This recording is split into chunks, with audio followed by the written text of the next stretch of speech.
ইনশাআল্লাহ ফেব্রুয়ারি মাসে এই দেশে নির্বাচন হবে। আমরা দেখব কারা সেখানে বাধা দেয়। বিএনপি কোনো দুর্বল দল নয়। বাংলাদেশ যে এখনো নির্বাচনী ম্যাপে প্রার্থিত বা প্রয়োজনীয় পদক্ষেপ নিতে পারছে না, তার একটি কারণ হলো বর্তমান প্রশাসন। এখানে স্বৈরাচারের দোষরা এখনো বসে আছে। রাইট। এদেরকে সরাবার জন্য কোনো ব্যবস্থা নেওয়া হয় নাই, এবং এরা থাকলে নির্বাচন সুষ্ঠু হবে না।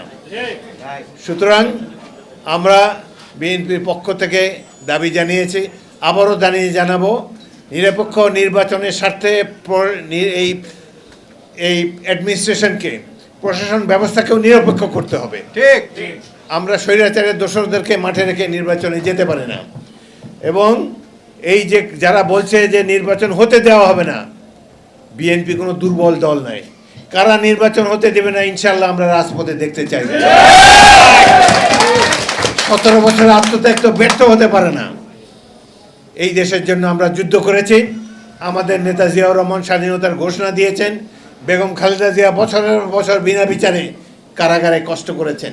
ইউনিভার্সাল কার্ডিয়াক হসপিটাল, আপনার হৃদয়ের আরো কাছে। চিকিৎসা পর্যন্ত তাকে দেওয়া হয় নাই। এই সংগ্রাম, এই আন্দোলন আমরা করেছি শুধু বাংলাদেশের স্বাধীনতার সার্বভৌমত্বকে অক্ষুণ্ণ রাখার জন্যে। আজকে আমরা বাংলাদেশের সবাইকে, সরকার, অন্যান্য রাজনৈতিক দল যারা বাংলাদেশের বিরুদ্ধে ষড়যন্ত্র করছে, আওয়ামী লীগকে, সবাইকে মেসেজ দিতে চাই, জিয়াউর রহমান আজ নেই, কিন্তু তার দল বিএনপি এখনো বেঁচে আছে। বাংলাদেশে জাতীয়তাবাদের আদর্শে উজ্জীবিত হয়ে আমরা স্বাধীনতার সার্বভৌমত্ব অক্ষুণ্ণ রাখবো, গণতন্ত্রকে অক্ষুণ্ণ রাখবো, এবং ইনশাআল্লাহ ফেব্রুয়ারি মাসে এই দেশে নির্বাচন হবে। আমরা দেখবো কারা সেখানে বাধা দেয়।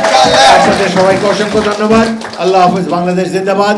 জাতীয়তাবাদী মুক্তিযোদ্ধা দল জিন্দাবাদ। আপনাদের সবাইকে অসংখ্য ধন্যবাদ।